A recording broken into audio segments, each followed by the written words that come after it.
శ్రీ సచ్చిదానంద సద్గురు నాంపల్లి బాబా మహారాజ్కి జై. డాక్టర్ గోపాల్ దాస్ అనే భక్తుడు ఈ విధంగా చెబుతున్నారు.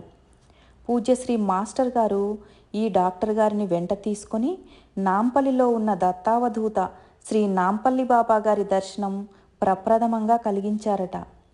ఇద్దరు మహనీయుల సన్నిధిని ఒకేసారి పొందిన భాగ్యశాలి ఈ డాక్టర్ గారు.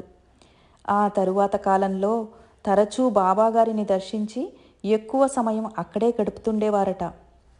వీరు ప్రభుత్వ వైద్యుడిగా పనిచేసిన కాలంలో కూడా క్యాన్సర్ వంటి దీర్ఘవ్యాధులతో బాధపడే రోగులను వైద్యం చేయటంతో పాటు నాంపల్లిలో ఉన్న బాబాగారిని దర్శించమని పంపేవారట. అలా పంపగా అనేక మంది బాబాగారి కృపతో స్వస్థత పొందినట్లుగా తెలియజేస్తున్నారు. దిగంబర దిగంబర శ్రీ నాంపల్లి బాబా దిగంబర.